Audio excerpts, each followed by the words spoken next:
Alors, normalement, c'est tout bon. Bonjour à tous et à toutes. Est-ce que vous pouvez nous confirmer dans le chat que vous nous entendez, que vous voyez le partage d'écran, du coup à l'écran. Alors, je ouvre le chat. Oui, et bien c'est parfait. Eh bien écoutez, bonjour à tous et à toutes. Bienvenue donc sur ce webinaire. Donc, des semaines de l'évolution professionnelle. Donc, je rappelle que ces semaines d'évolution professionnelle ont commencé hier. Donc, elles ont commencé le 7 octobre et termineront donc le 18 octobre. Au programme, il y a plusieurs webinaires sur plusieurs thématiques et donc il y a plusieurs experts et experts aussi qui font partie de nos partenaires qui animeront donc ces webinaires-là. Alors, pour commencer, donc, il y a quelques règles justement en ce qui concerne la possibilité de poser des questions. Donc, vous pouvez les poser via le chat. Et puis nous, on prendra donc le temps soit d'y répondre soit à la fin de chaque présentation d'un dispositif, soit à la fin de la présentation de ce webinaire-là. Donc, toujours, voilà, donc ce qui concerne les semaines de l'évolution, elles ont commencé le lundi 7 et termineront le vendredi 18 octobre. Sont organisées donc à l'initiative d'Avenir Actif et l'APEC, qui sont donc deux opérateurs qui délivrent le service Mon Conseil en évolution professionnelle pour les salariés du droit privé ainsi que pour les indépendants. Et donc, dans le cadre de ces webinaires-là, il y a des co-animations, notamment avec des partenaires régionaux et nationaux. À savoir que ce webinaire donc, est 100% digital. Vous pouvez également retrouver tous les replays de tous les webinaires. Et voilà, c'est accessible à tout. Et surtout, c'est un événement qui est gratuit. Alors, me concernant, donc, je m'appelle Gianni Boukri, donc je suis chargée d'ingénierie pédagogique et des partenariats Grand Est. Donc aujourd'hui, je ne suis pas toute seule parce qu'il y a justement Dimitri qui est présent avec nous, qui va co-animer donc à mes côtés ce webinaire sur la thématique « Je veux me former » et donc je lui laisse la parole. Bonjour à toutes et à tous. Je vais être avec vous aujourd'hui pour qu'on puisse ensemble aborder les différents outils et dispositifs qui existent pour se former tout au long de sa vie. Donc, je suis Dimitri Noël, comme Gilliane vous l'a déjà précisé, et je suis chargé de projet du suivi de la mise en œuvre du conseil en évolution professionnelle pour Transition Pro, et donc ravi aujourd'hui d'être avec vous pour vous parler notamment des dispositifs proposés par ma structure, par Transition Pro, et pour lesquels on est souvent amené à collaborer, Gilliane, avec le service CEP et notamment Avenir Actif. Tout à fait. Je te remercie, Dimitri. Alors justement, donc aujourd'hui, on va parler de la thématique « Je veux me former ». Donc aujourd'hui, si vous avez un projet donc, de formation et que vous vous posez la question comment justement je vais financer donc, ce projet de formation, eh ben, vous êtes donc sur le bon webinaire. On va vous parler des différents dispositifs qui existent aujourd'hui dans le panorama donc, de la formation.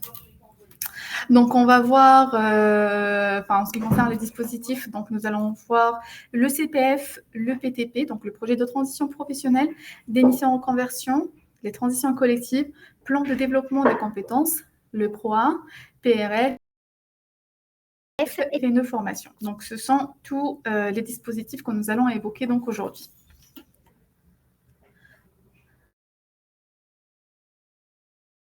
Donc, voilà. Et puis, donc, on va commencer avec le compte personnel de formation. C'est peut-être le dispositif, justement, qui vous parle le plus. Donc, justement, on va voir un peu plus en détail qu'est-ce que c'est le compte personnel de formation, comment ça fonctionne et qu'est-ce que ça finance. Donc, le compte personnel de formation, tout ce ou le dispositif qu'on appelle tout simplement le CPF est alimenté donc tous les ans justement automatiquement par la Caisse des dépôts. À savoir que quand on travaille justement, quand on est salarié justement et qu'on travaille dans le privé, on peut cumuler 500 € par an sur notre compte CPF. À savoir que sur le compte CPF, on ne peut pas cumuler plus de 5. On arrive à 5 000 €. Il faut qu'on dépense justement notre argent pour que nous puissions donc réalimenter le compte CPF. Pour les salariés qui sont donc qui ont donc le statut de travailleur handicapé. Donc il y a 500 € pour les salariés qui n'ont pas justement ce statut-là, mais pour les salariés qui ont donc le statut de travailleur handicapé, il y a une majoration de 300 €. Ça veut dire quoi? Ça veut dire qu'on cumule 800 €, donc au lieu de 500 € par an. Et là aussi, donc, il y a une différence concernant la limite. La limite, c'est quoi? C'est 8 000 €. Donc, on peut donc arriver à un plafond de 8 000 €. Une fois qu'on arrive donc à ce plafond-là, et on doit donc dépenser l'argent qui est donc disponible sur le compte CPF dans une action bien évidemment de formation, on peut le réalimenter. Alors, à savoir que le conseil en évolution professionnelle peut vous accompagner justement pour choisir votre formation, pour élaborer votre projet de formation. Donc, pour ça, c'est tout simple, justement. Vous pouvez donc contacter un conseiller en évolution professionnelle auprès de chez vous. Et au cours de ce rendez-vous, justement, vous pourriez donc avoir cet accompagnement dans le choix de votre formation et le choix de l'organisme de votre formation.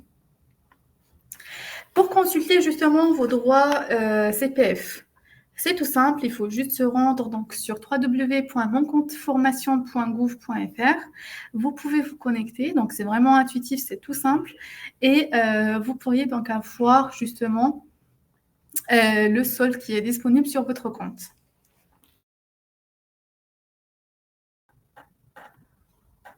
Alors, bon, on a le CPF, on a de l'argent sur le CPF, mais qu'est-ce qu'on pourrait faire avec le CPF? Quelles sont les actions justement qui sont éligibles au compte personnel de formation? Donc, il y a plusieurs actions qu'on pourrait financer avec l'argent qui est disponible sur notre compte. Ça pourrait être tout ce qui concerne donc les formations certifiantes et qualifiantes. Donc, toutes les formations qu'on peut appeler donc RNCP, qui sont enregistrées dans RNCP ou ERS. Donc, le RNCP, c'est le répertoire national des compétences professionnelles. Et RS, ça veut dire répertoire spécifique. La validation de blocs de compétences, si on a juste des blocs de compétences dans une formation, dans une certification qu'on souhaiterait donc valider. Toutes les actions de bilan de compétences. Donc, si on souhaite faire un bilan de compétences, on peut le financer avec le CPF. La certification CLEA, si on souhaite de création reprise d'entreprise. Donc, on peut avoir des formations justement qui nous préparent à la création, une reprise d'entreprise. Les formations liées à des missions de bénévolat, donc si on a un projet de partir dans une mission de bénévolat, mais par contre, on souhaiterait s'y préparer avant parce que voilà, il y a peut-être des missions un peu plus spécifiques. Donc, on pourrait très bien les financer avec le compte CPF. Le permis B ou le permis poids lourd. Et depuis pas très longtemps aussi, on peut financer donc le permis moto, mais le permis moto, c'est sous certaines conditions. Et la validation des acquis de l'expérience dans le cadre de la valorisation des compétences. Donc, voilà toutes ces actions-là qu'on peut retrouver justement sur le compte CPF et qu'on peut les financer donc avec l'argent cumulé sur notre compte.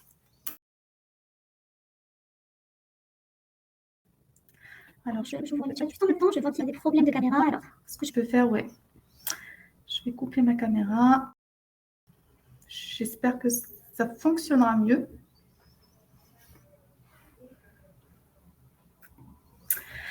En ce qui concerne les abonnements CPF, des fois, on a l'argent qui est disponible sur notre compte, mais on n'a pas 5 000 €. Et par exemple, la formation, on a 2 000 € sur notre compte et la formation coûte 3 000 ou 4 000. Donc, qu'est-ce qui est possible de faire dans ce cas-là? Sachez que vous avez la possibilité de faire des abonnements pour compléter du coup votre projet de formation.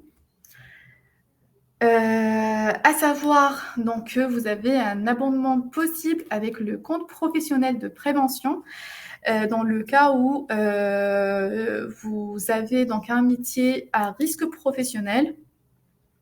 Sachez que vous avez d'avoir un abondement de la part de votre employeur, d'accord, avec soit des dotations volontaires, c'est-à-dire que c'est votre employeur justement qui va vous mettre de l'argent sur votre compte pour justement financer votre action de formation.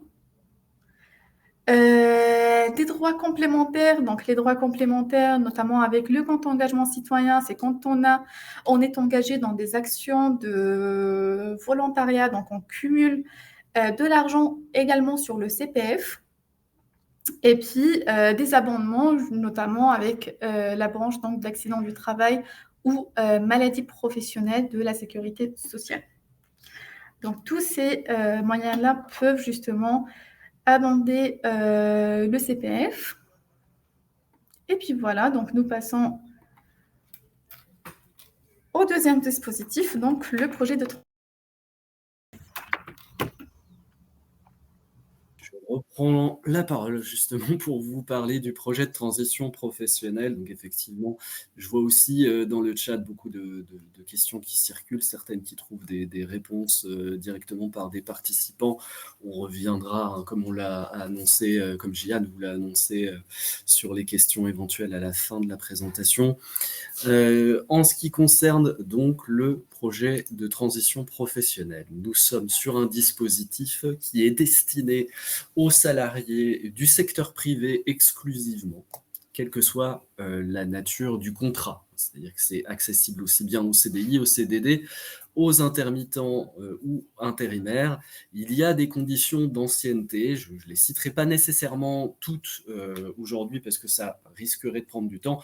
Pour vous donner par exemple les conditions pour les salariés en cours de contrat CDI, il faut avoir travaillé au minimum 24 mois au cours de sa vie en tant que salarié, peu importe la nature des contrats successifs que vous avez cumulés. Et il faut par contre avoir 12 mois d'ancienneté en CDI dans l'entreprise qui vous emploie actuellement. Vous devez toujours être en CDI au moment où vous déposez une demande de prise en charge auprès de Transition Pro. Les demandes se formulent directement sur les sites des Transition Pro régionaux. Il y a des sites pour chaque région. Vous avez un Transition Pro, donc Transition Pro Île-de-France, Transition Pro ARA, Grand Est, celui de votre région. Et là, vous avez des espaces, vous pouvez vous créer un compte pour constituer un dossier. Le projet de transition professionnelle est destiné à des projets dont l'objectif est une reconversion, autrement dit, un changement de métier ou de profession. Il suppose nécessairement de demander la prise en charge d'une formation qui est soit inscrite au RNCP, donc le RNCP, c'est le répertoire national des certifications professionnelles. Vous allez y retrouver tous les diplômes qui sont reconnus par l'État, que ce soit des CAP, des bacs, des BTS, des licences, des masters, des certificats de qualification professionnelle, des titres professionnels. Les formations qui sont également inscrites au répertoire spécifique sont éligibles. Alors le répertoire spécifique, c'est un répertoire complémentaire au répertoire national des certifications professionnelles, dans lequel on ne va pas nécessairement trouver des formations qui délivrent un diplôme, mais des formations qui peuvent, par exemple, délivrer une habilitation. Les formations éligibles au compte personnel de formation ou ce qu'on appelle des blocs de compétences. C'est-à-dire que des diplômes peuvent être découpés en unités d'enseignement, en blocs de compétences, donc on peut très bien demander à passer uniquement certains morceaux d'une formation pour valider ce qu'on appelle donc des blocs de compétences. Le projet de transition professionnelle permet de prendre en charge la formation si elle se déroule sur temps de travail, mais on peut aussi intervenir sur des formations qui se dérouleraient en dehors de votre temps de travail. Il y a un dossier à constituer qui comporte 3 volets. Un volet bénéficiaire, donc c'est le volet que vous auriez à compléter si vous formuliez une demande. Un volet organisme de formation qui est complété par l'organisme de formation comme par hasard. Et le dernier volet, le volet employeur, qui est complété par l'employeur dans le cas où la formation se déroule sur temps de travail. La prise en charge, dès le moment où la formation se fait sur le temps de travail, il y a une prise en charge de la rémunération par transition pro. Alors vous le voyez sur le support, on parle de remboursement, puisque la logique de la prise en charge dans le cadre du PTP, c'est l'employeur qui vous rémunère durant la formation. Et nous nous chargeons de rembourser l'employeur avec les charges patronales pour qu'au bout du compte, ça ne coûte plus rien à votre entreprise. C'est ce qui permet finalement de conserver votre statut de salarié avec un bulletin de salaire de votre entreprise, alors même que vous êtes absent pour suivre une formation. Nous prenons en charge les coûts pédagogiques. Donc, les coûts pédagogiques, ce sont les coûts de la formation que vous demandez, avec malgré tout un plafonnement, c'est-à-dire que la prise en charge du PTP est d'1 an maximum ou de 1200 heures si la formation se déroule à temps partiel. Et il peut y avoir une participation forfaitaire aux frais annexes, c'est-à-dire si vous avez des frais d'hébergement, de déplacement, des frais de bouche, il peut y avoir un coup de pouce forfaitaire pour assumer une partie des coûts annexes qui sont engendrés par la reprise de formation. Je rebondis très rapidement sur ce que je vois apparaître dans le chat. Donc RS, effectivement, c'est le répertoire spécifique. C'est le répertoire dans lequel on va trouver des formations qui délivrent, par exemple, des habilitations sans forcément que ce soit un diplôme comme un CAP, un BTS ou un bac. Est-ce qu'il y a un plafond sur le remboursement du salaire ? Il y a un plafond, dans l'idéal, si vous n'avez pas un salaire qui dépasse 2 fois le SMIC brut mensuel, vous avez un maintien de prise en charge et un remboursement à l'employeur qui est à 100%. Si ça dépasse ce plafond, là, il peut y avoir une réduction de la prise en charge de votre rémunération. Quand je parlais des 3 volets au dossier bénéficiaire OF et employeur, OF c'est pour organisme de formation, parce que l'organisme de formation a un volet du dossier à faire compléter. Effectivement, le PTP s'adresse à des salariés du secteur privé, donc les demandeurs d'emploi inscrits à Pôle emploi ne sont pas éligibles au PTP. Ils ne peuvent pas, en tout cas, tant qu'ils sont demandeurs d'emploi, tant qu'ils ne sont pas en contrat, ils ne peuvent pas solliciter un projet de transition professionnelle. Le fil du support. Lorsque la formation se déroule hors temps de travail, on va financer uniquement les coûts pédagogiques, le coût de formation. Il n'y a pas de notion de maintien de salaire. L'employeur, alors vous voyez une petite mention avec une ampoule qui dit « Vous ne pouvez pas refuser un PTP, mais vous pouvez repousser la date de départ ». Ça, c'est un message qui s'adresse aux employeurs, c'est-à-dire que vous, en tant que salarié, vous demandez une autorisation d'absence à votre employeur pour pouvoir faire un projet de transition professionnelle. L'employeur ne peut pas véritablement refuser un projet de transition professionnelle dès lors que vous lui demandez votre absence sous le bon délai. Donc en général, c'est environ 4 mois avant la date de début de formation. Donc l'employeur ne peut pas véritablement refuser, par contre, il peut reporter votre départ en formation pour des raisons de service, par exemple, si votre absence peut être préjudiciable pour la bonne marche de l'entreprise, mais il ne peut repousser votre départ qu'une seule fois, et sous un délai de 9 mois maximum. À savoir que quand vous sollicitez la prise en charge par un projet de transition professionnelle, le financement s'appuie aussi sur votre compte personnel de formation. Donc s'il y a un montant disponible sur votre compte personnel de formation, il sera mobilisé pour financer une partie ou des coûts. Si votre compte personnel de formation est à 0, bien entendu, on ne peut rien mobiliser sur votre CPF et ça ne pénalisera pas non plus votre demande. Si vous avez un CPF que vous avez déjà utilisé, vous ne serez pas pénalisé en demandant un PTP. À savoir que ce que vous avez à l'écran, ce sont donc les conditions d'éligibilité pour formuler une demande. À savoir aussi que le budget disponible au sein des transitions pro ne couvre pas l'intégralité des demandes qui sont reçues. Donc il y a une commission d'examen qui se réunit et qui décide quels dossiers vont être financés ou non. Pour répondre rapidement aux questions, France Travail participe-t-il au cofinancement du coût de formation? Non, puisque les financements de France Travail s'adressent à des demandeurs d'emploi. On est sur un dispositif qui s'adresse aux salariés.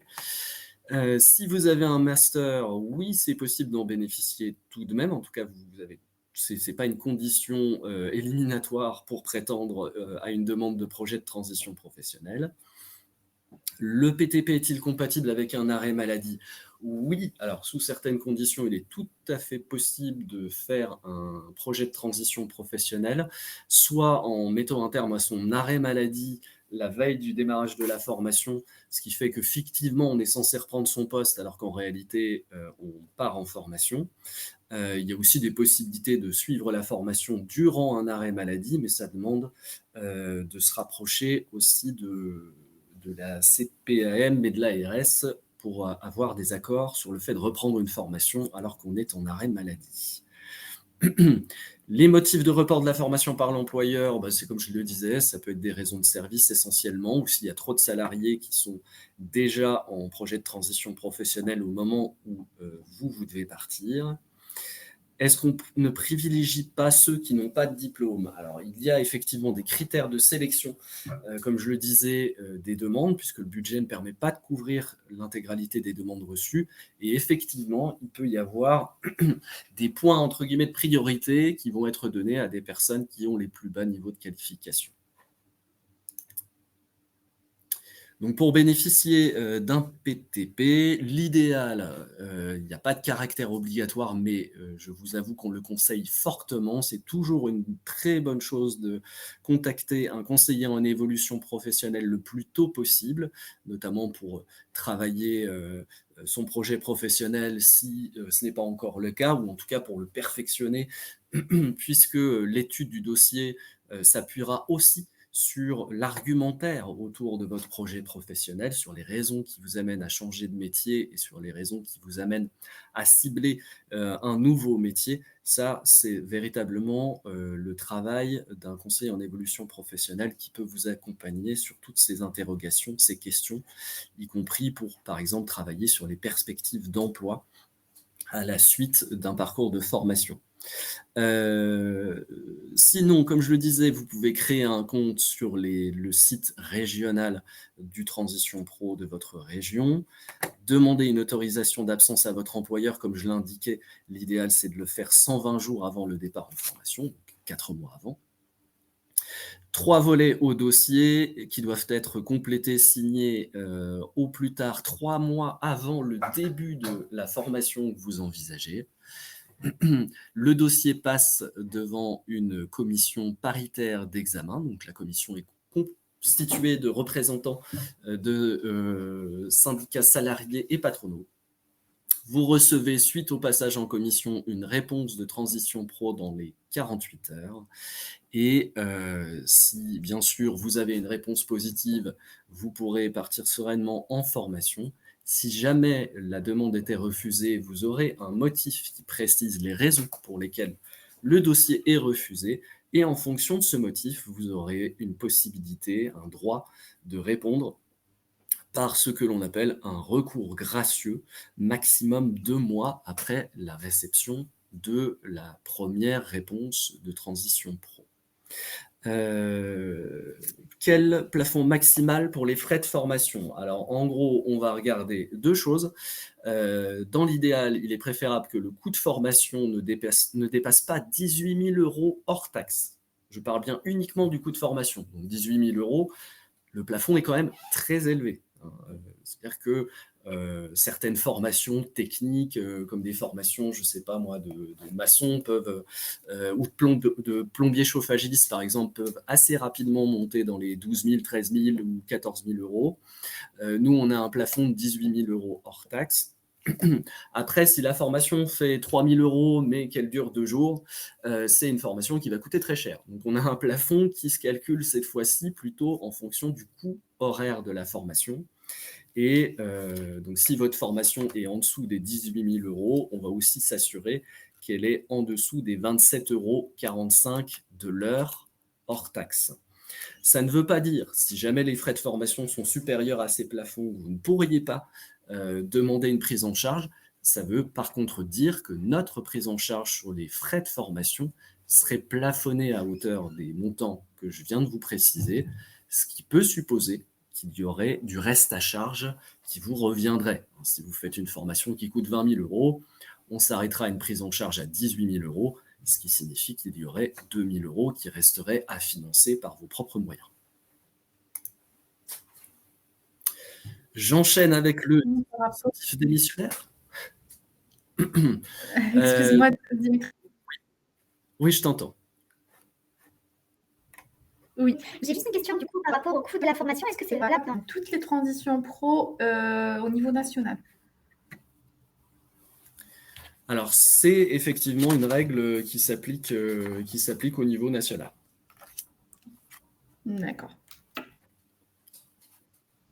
Je t'en prie. J'enchaîne, oui, donc avec le dispositif démissionnaire. Alors, en réalité, on parle du dispositif démission reconversion.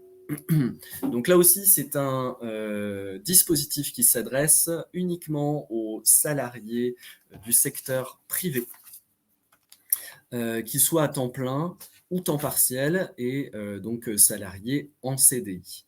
Il y a une condition d'ancienneté à respecter, c'est qu'il faut justifier d'au moins 5 ans d'activité salariée continue, soit l'équivalent de 1300 jours travaillés, au cours des 5 dernières années, donc sous les 60 derniers mois, chez un ou plusieurs employeurs.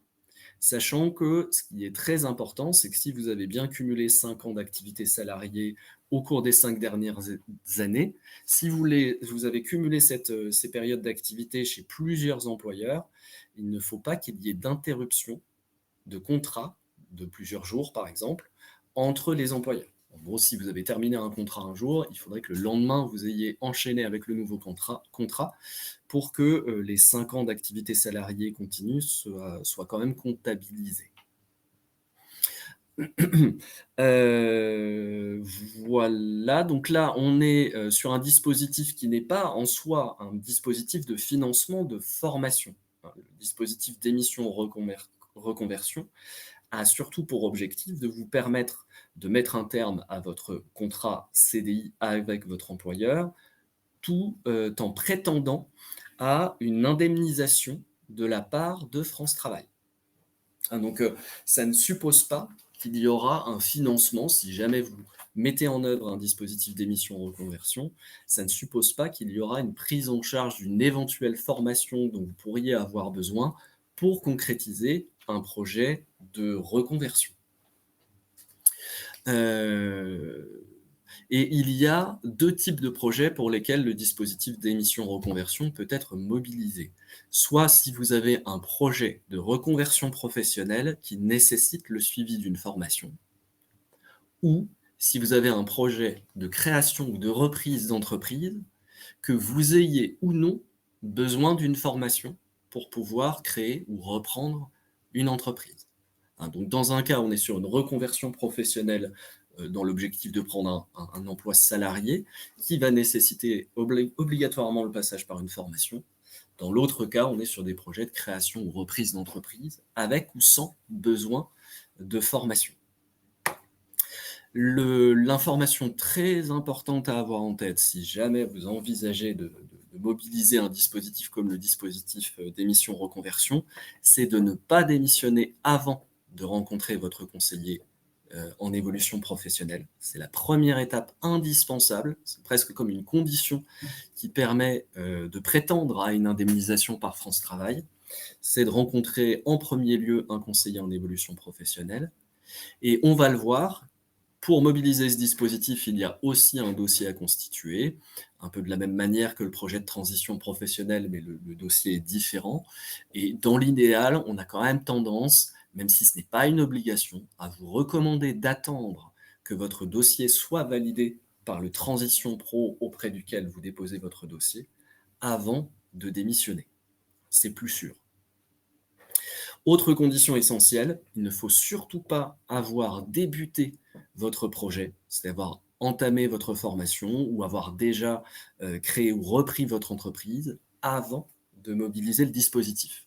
Donc vraiment, dans l'idéal, la toute première chose à faire, avant toute autre chose, c'est de prendre contact et de rencontrer un conseiller en évolution professionnelle avant de mettre en œuvre quoi que ce soit une démission ou que ce soit la mise en œuvre de votre projet professionnel lui-même. Je vois une question, est-ce que la démission reconversion est possible après un congé sabbatique? Alors, attention, parce que en fait, le congé sabbatique est exclu du calcul de votre ancienneté professionnelle, des 5 ans que vous devez réunir avant de mobiliser le dispositif. Comme il n'ouvre pas, comme il n'y a pas d'indemnité chômage durant le congé sabbatique, du prélèvement sur les bulletins de salaire, en gros, ce n'est pas considéré comme des périodes d'activité salariée. Du coup, en théorie, c'est considéré comme une interruption de votre activité salariée. En d'autres termes, le démission reconversion, on ne peut pas le demander après un congé sabbatique, sauf si on réunit quand même les 5 ans d'activité salariée continue dans les 5 dernières années.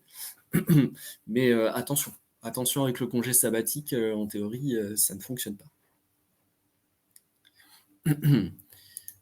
Je poursuis ici, conditions d'éligibilité, donc je les ai déjà précisées.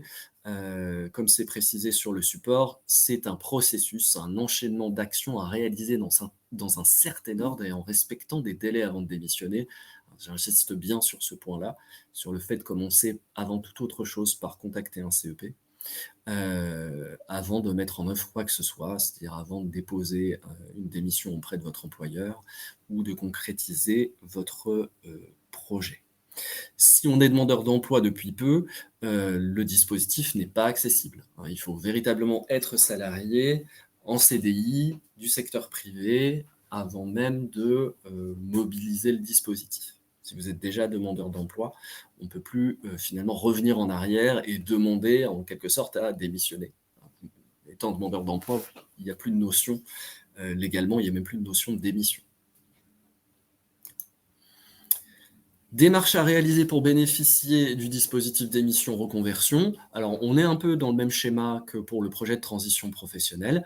Contrairement au PTP, comme je l'avais précisé juste avant, il n'y a pas d'obligation de mobilisation du CEP pour le PTP, même si c'est fortement recommandé.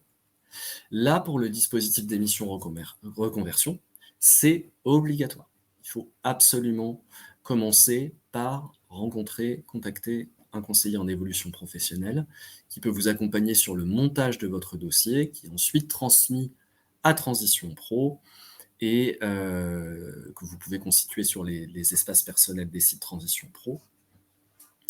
Décision de la commission Transition Pro sous 2 mois après réception d'un dossier complet. Donc là, en gros, une fois que vous avez transmis votre dossier à Transition Pro, il y a 2 mois après réception du dossier pour vous donner une réponse. Il y a aussi une possibilité de recours gracieux si jamais la réponse de la commission est négative. Et c'est seulement à ce stade-là, quand vous recevez une décision positive de la commission de Transition Pro sur votre demande de démission reconversion, qu'on vous recommande d'imaginer passer à l'étape de poser votre démission auprès de votre employeur. Vous avez potentiellement un préavis d'1 à 3 mois selon le contrat de travail. Et ensuite, en fait, Transition Pro vous aura remis une attestation que vous aurez à transmettre à Pôle emploi au moment de votre inscription. Ce qui fait que vous serez inscrit comme demandeur d'emploi pouvant bénéficier, et ça c'est France Travail qui le détermine, qui vous détermine si vous pouvez réellement percevoir l'indemnité chômage. Ensuite, vous avez 6 mois pour fournir une preuve de lancement du projet à Pôle emploi. C'est-à-dire qu'une fois que vous êtes inscrit à Pôle emploi, vous avez la possibilité d'être indemnisé par France Travail, anciennement Pôle emploi. Durant la période où vous êtes inscrit à Pôle emploi, en fait, Pôle emploi va s'assurer que vous mettez bien en œuvre des actions pour concrétiser votre projet, que ce soit une phase de recherche, d'élaboration par rapport à un projet de création ou de reprise d'entreprise. Ce n'est pas nécessairement la création ou la reprise effective d'une entreprise, ça peut être aussi les démarches qui vont conduire à ça qui comptent dans les preuves de lancement du projet à France Travail. Même chose si c'est un projet de reconversion avec formation. Si la formation ne démarre pas tout de suite, au moment où vous êtes inscrit à Pôle emploi va chercher à savoir quelle formation vous visez, quand est-ce que la formation aura lieu, et éventuellement ce que vous mettez en œuvre en attendant que la formation démarre, qui peut aller dans le sens du projet que vous visez. Un dernier dispositif sur lequel je vais revenir, c'est le dispositif transition collective. Je crois, Jian, que c'était bien à moi de le présenter aussi, celui-là, si je ne me trompe pas. Je ne suis pas en train de te voler la vedette.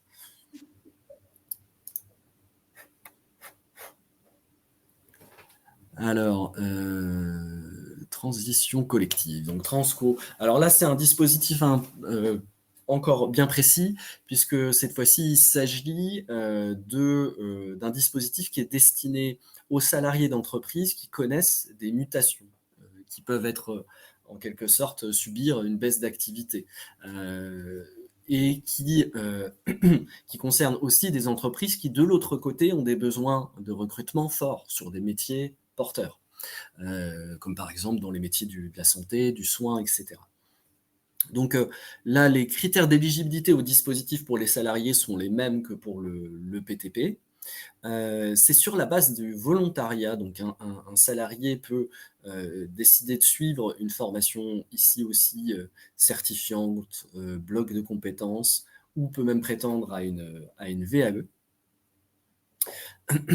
Et là, par contre, contrairement au PTP, on est sur un dispositif qui peut aller jusqu'à 24 mois, donc 2 ans de formation, là où le PTP classique est sur 1 an, 12 mois maximum ou 1200 heures. Là, on est sur le double, durée allant jusqu'à 24 mois ou 2400 heures, pour se reconvertir vers un métier porteur localement. Donc, on a une prise en charge complète par Transition Pro, et une mobilisation ici aussi obligatoire du conseil en évolution professionnelle.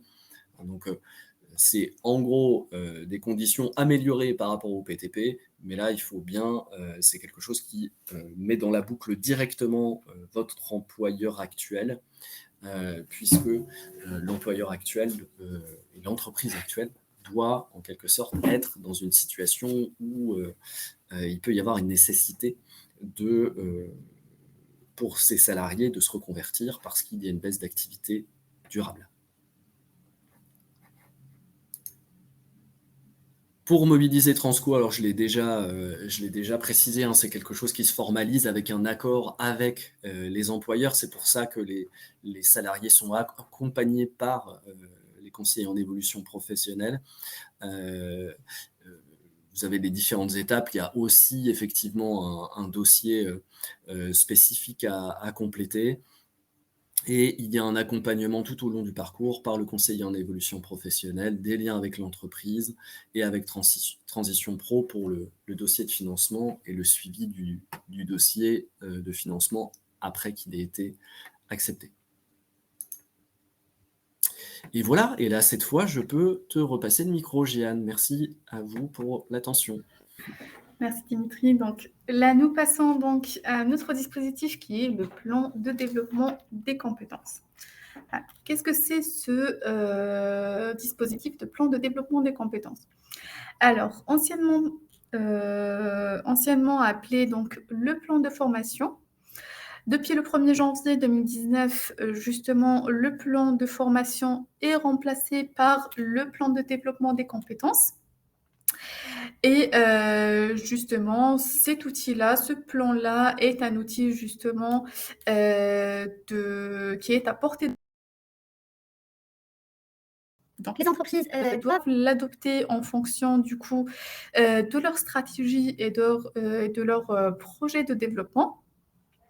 Ce plan regroupe un ensemble des mesures prises pour améliorer donc les compétences des salariés et les actions des formations justement qui seront mises en place. Alors, à qui s'adresse donc ce plan de développement des compétences? S'adresse donc à tous les salariés de l'entreprise, quelle que soit la taille de l'entreprise et quel que soit le contrat de travail. Et justement, comme je l'ai précisé juste avant, ça regroupe donc un ensemble des actions mises en place par l'entreprise pour répondre à des besoins en matière de développement des compétences. Et justement, les entreprises ont l'obligation de consulter les représentants du personnel. Donc, ils sont consultés chaque année justement pour mettre en place ce plan de développement des compétences.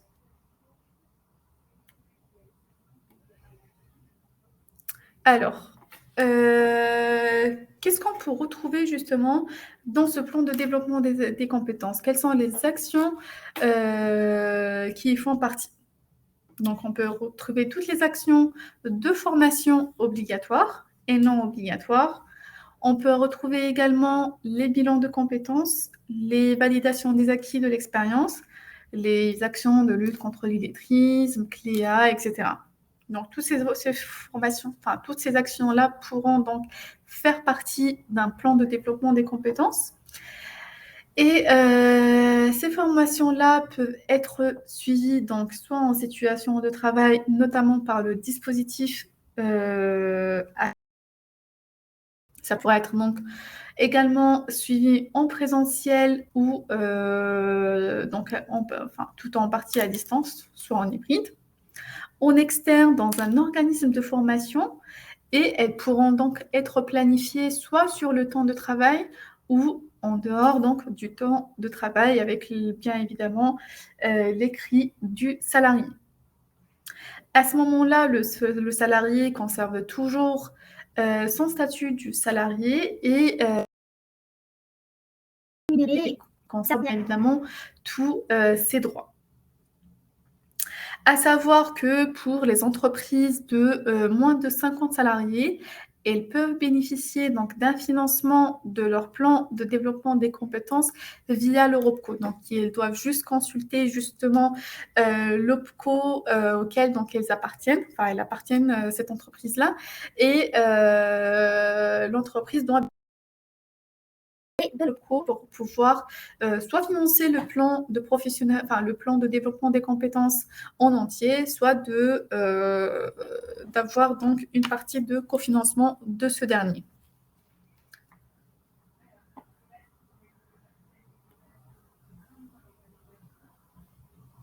Et là, il me semble que c'est toi, Dimitri. Je te repasse le micro.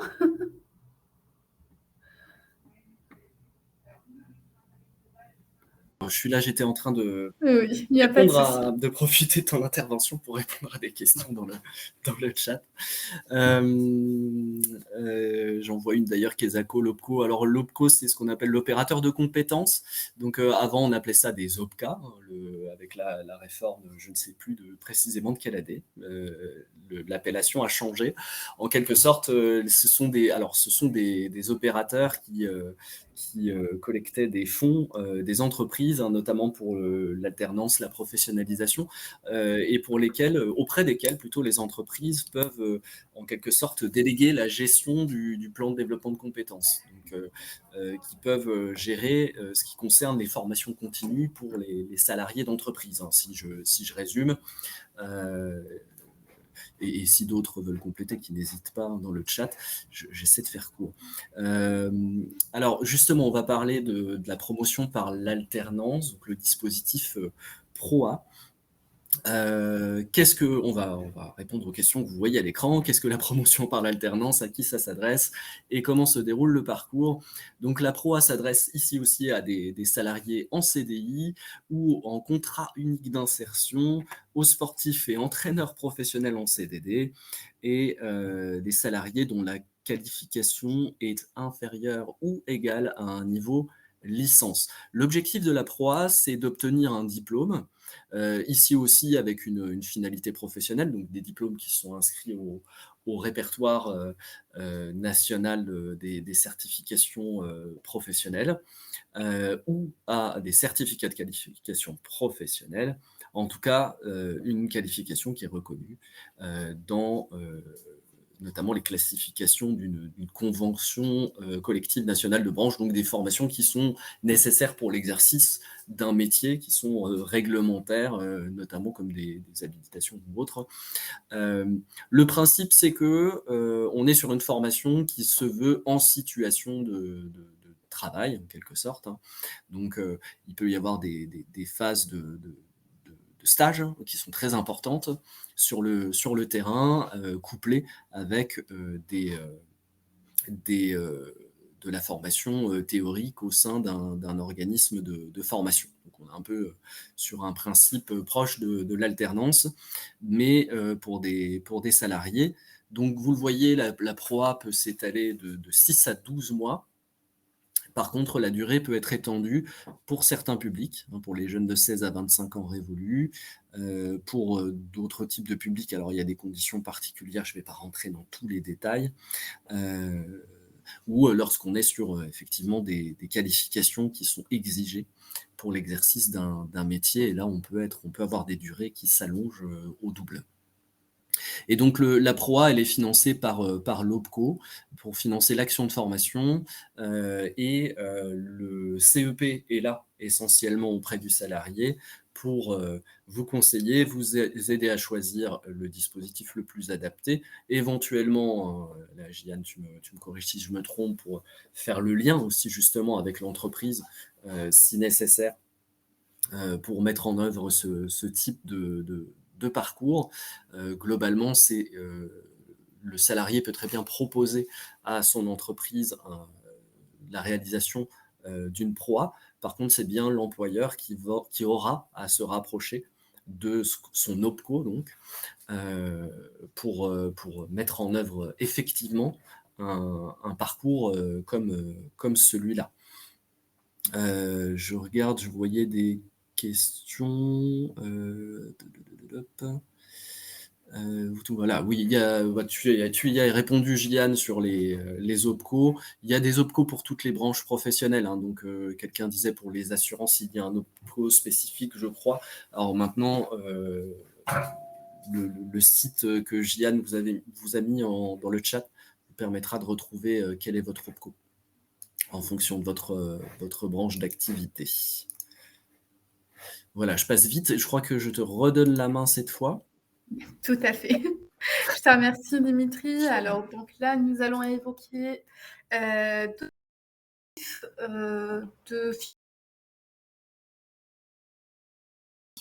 et on va commencer avec le FAF ou des fonds d'assurance.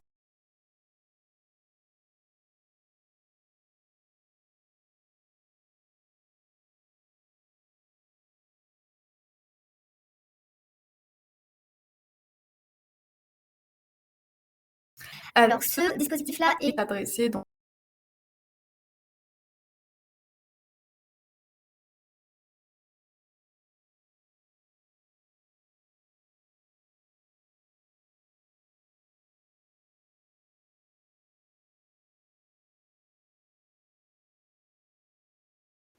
contribution-là à un FAF. Il y a ton son qui coupe, donc, on chaque a secteur des d'activité a un blancs FAF spécifique. assez longs. On a entendu que la fin des mots.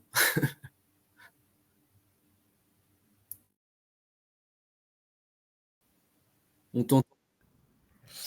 Et justement, ce FAF qui assure ensuite la prise en Ça y est, je crois que c'est revenu. Oui. Là, vous m'entendez? Là, ça va, oui. Ok. Juste avant, c'était saccadé. C'est possible. Je Mais sais là, c'est plus mieux. où j'en étais. D'accord. Je sais plus du coup jusqu'où vous avez entendu, enfin vous avez écouté. Donc je disais que chaque secteur d'activité donc a un fonds d'assurance formation et justement c'est ce FAF-là qui assure ensuite la prise en charge des frais de formation. Donc quand je dis les frais de formation, on parle des coûts pédagogiques et les coûts pédagogiques de la formation. Et ensuite, donc chaque FAF, donc chaque secteur d'activité a un FAF spécifique. Donc il y a un FAF spécifique pour les professions libérales médicales, pour les commerçants, pour les artisans, etc. Et donc normalement, chacun sait à quel FAF il appartient. Alors, je vois si... Ah mince. J'espère que vous avez pu entendre quand même quelque chose. Alors, pour répondre à votre question, Cindy, oui, auto-entrepreneur, ça pourrait être donc des micro-entreprises. Tout à fait. Ensuite, nous allons passer donc à l'aide individuelle à la formation. Qu'est-ce que c'est justement ce dispositif-là? Ce dispositif, donc, c'est plutôt une aide. Donc, c'est une aide financière pour faciliter justement la formation professionnelle d'une personne qui est sans emploi.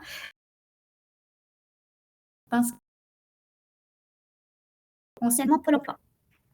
Et ce dispositif de financement donc, prend en charge les frais pédagogiques relatifs donc, à la formation professionnelle du demandeur d'emploi. Et il est donc utilisé quand il n'y a aucun autre dispositif de formation qui ne peut prendre en charge les frais de formation. D'accord? Donc, il est destiné à qui? Donc, comme je l'ai précisé, aux demandeurs d'emploi qui sont inscrits donc, chez France Travail et à toutes personnes qui sont donc en accompagnement, soit en contrat de reclassement professionnel, soit en contrat de transition professionnelle ou encore en contrat de sécurisation professionnelle.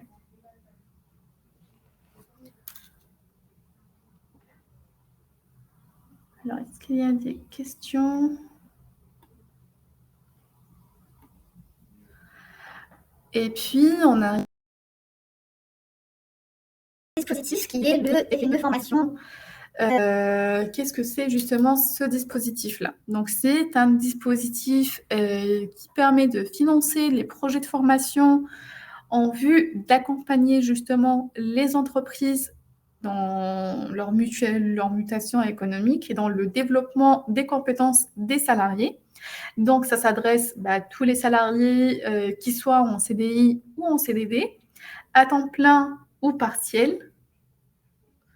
Et ceux qui ne font pas partie justement, ceux qui ne peuvent pas bénéficier de ce dispositif-là, c'est tous les salariés qui sont donc en contrat d'apprentissage ou en contrat de professionnalisation. Donc, par rapport aux entreprises, toutes les entreprises qui exercent une activité économique peuvent bénéficier de ce dispositif-là. À savoir que que ce dispositif finance, quels sont ses axes prioritaires. Donc, il finance tous les projets justement de formation qui sont en lien avec les transitions écologiques, les transitions numériques, les transitions agricoles et alimentaires, et puis les accompagnements des grands événements. Là, nous avons eu le cas donc avec la préparation des Jeux olympiques 2024. Alors, quels sont les différents types d'actions que ce dispositif-là pourrait justement financer? Donc, ça pourrait être toutes les actions de formation, à part les actions de formation qui sont obligatoires dans le cadre donc, de la sécurité et la réglementation donc, propre au métier. Ça pourrait financer également toutes les actions qui sont liées donc, au bilan de compétences et à la validation des acquis de l'expérience. Donc, le montant qui est attribué à chaque entreprise est différent selon la taille et la situation de l'entreprise.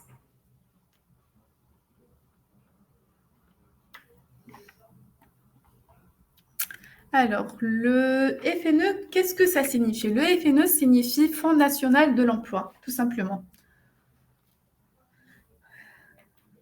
Donc, c'est un dispositif justement qui est mis en place pour soutenir les entreprises et les salariés dans leurs besoins, dans le financement de leurs besoins de formation professionnelle. Alors, je vois, est-ce qu'il y a d'autres questions? Finance le bilan.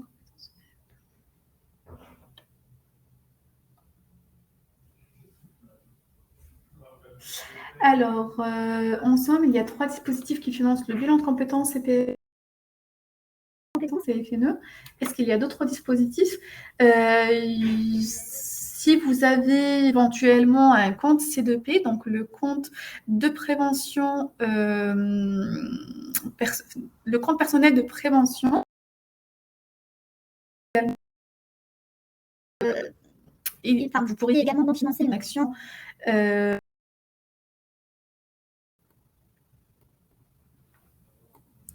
alors, la demande donc.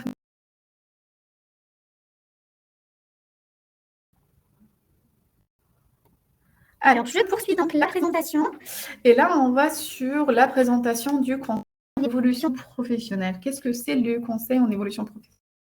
On l'a cité plusieurs fois justement en cours de cette présentation-là. Et donc, le conseil en évolution professionnelle, c'est un service qui est mis en place par l'État, qui dit mis en place par l'État, qui est donc public. Et justement, ça veut dire que le service est gratuit, confidentiel, neutre, accessible et impartial. Pourquoi on peut faire donc appel à un conseil en évolution professionnelle? Justement, quand on souhaiterait donc faire le point sur sa situation professionnelle, comment évoluer dans mon entreprise, comment évoluer donc dans ma vie professionnelle, tout simplement. Ou sinon, le cas échéant, justement, élaborer, formaliser et mettre en œuvre donc une stratégie visant l'évolution professionnelle. Donc, vous pourrez faire appel au conseil en évolution professionnelle à tout moment de votre carrière. C'est un service qui est gratuit, c'est à votre portée. Vous pourriez donc prendre un rendez-vous, peu importe le moment, enfin, un moment que vous souhaitez. Alors, pour justement à qui s'adresse ce conseil en évolution professionnelle? Si vous êtes donc salarié, travailleur indépendant, il y a un actif, donc que je représente aujourd'hui, qui délivre le service pour ce public. Si vous êtes cadre, il y a l'APEC qui peut vous accompagner donc dans le cadre d'un conseil. Pour les naturellement, donc c'est France Travail, anciennement Pôle emploi. Les moins de 26 ans, c'est les travailleurs en situation de handicap. Ce sont les Cap d'emploi donc, qui délivrent ce service. Alors, du conseil en évolution professionnelle. Pourquoi on peut faire appel à un conseil en évolution professionnelle? Donc, ça pourrait être pour toute question ou pour tout projet qui concerne donc l'évolution professionnelle, pour le développement. Voilà, peut-être que je suis sur un poste, peut-être que je souhaiterais développer une compétence spécifique quel organisme, quelle formation choisir, je ne sais pas quel organisme choisir. Donc, le conseil en évolution professionnelle, le conseil en évolution professionnelle peut vous aider donc dans votre recherche. La reconversion ou la transition professionnelle. Donc voilà, je souhaiterais me reconvertir. Quel est le dispositif que je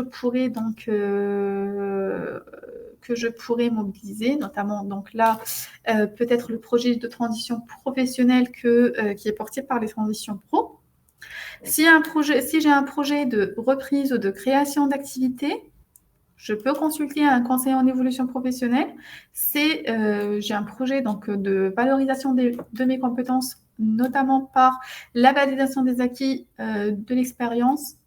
Vous pouvez consulter un conseiller en évolution professionnelle pour pouvoir justement entamer votre projet et vous accompagner dans toute la phase réflexive par rapport à la recherche de la certification, à l'identification de la certification, à l'identification des blocs de compétences, etc. Et puis, si vous souhaitez tout simplement une mobilité interne ou externe donc, au sein de votre entreprise. Alors, comment ça se passe le conseil en évolution professionnelle? Donc, vous allez sur notre site internet ou vous appelez tout simplement.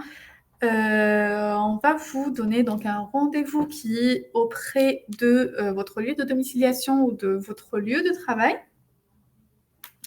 Et puis, une fois qu'on va vous donner donc le rendez-vous, va vous être attribué. et donc vous aurez le premier rendez-vous avec le conseiller pour avoir un conseil individualisé et adapté. Donc, au cours de ce premier rendez-vous, vous pourriez exprimer la demande et le besoin pour mieux clarifier donc, votre demande, accéder à un premier niveau d'information, que ce soit sur les métiers, sur l'offre de formation, l'environnement professionnel ou encore les dispositifs de financement. Et vous pourriez identifier donc les démarches possibles et éventuellement la suite de votre accompagnement. Donc là, à l'issue de ce rendez-vous, vous aurez le choix soit de continuer donc vos démarches en autonomie, soit de poursuivre donc l'accompagnement avec le conseiller en évolution professionnelle pour donc poursuivre l'accompagnement et puis pour élaborer et analyser justement la faisabilité de votre projet et d'action pertinent au regard donc de votre demande. Donc pour cela, il faut se rendre tout simplement sur le site www.mon-cep.org. Vous remplissez justement les informations demandées et vous pourriez donc choisir un rendez-vous avec un conseiller en évolution professionnelle.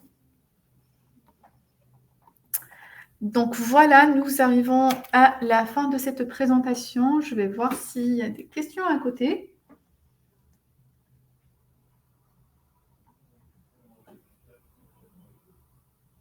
Alors, est-ce qu'il y a... Ouais,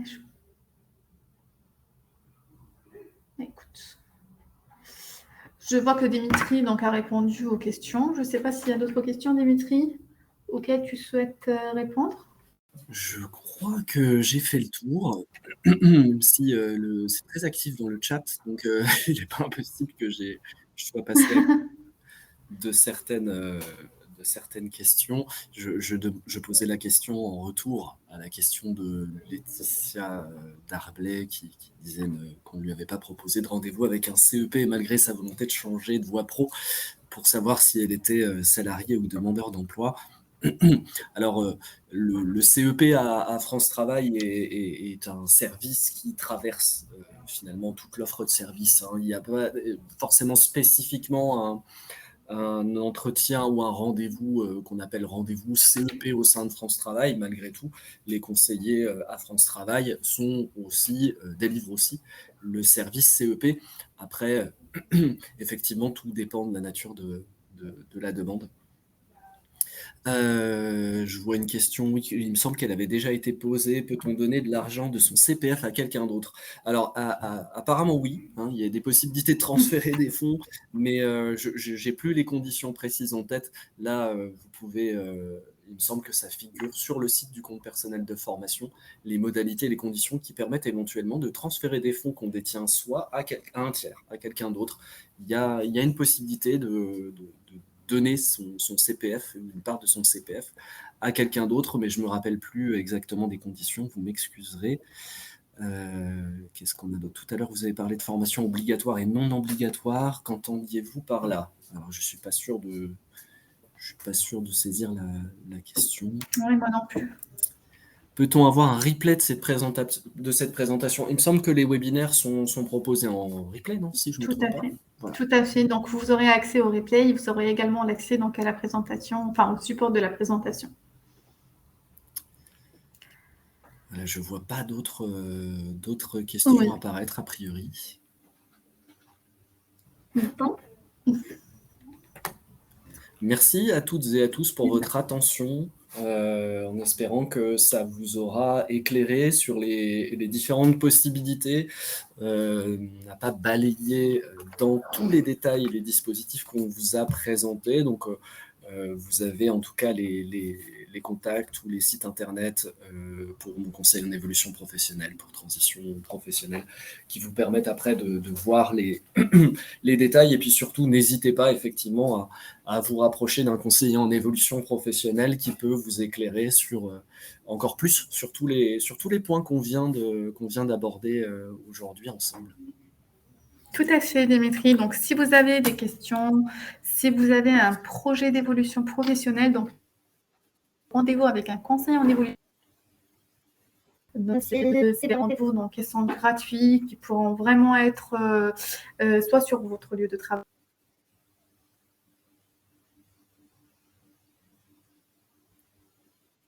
Votre temps de travail ou en dehors aussi de votre temps de travail. Vraiment, si vous avez... Sur ce, une très belle journée et puis nous allons donc nous retrouver sur d'autres webinaires et n'oubliez pas qu'il y a d'autres thématiques, il y a d'autres webinaires aussi qui sont organisés par d'autres collègues sur des thématiques qui sont intéressantes. Donc, n'hésitez pas à vous inscrire. Merci. Merci à tous, bonne fin de journée. Au revoir.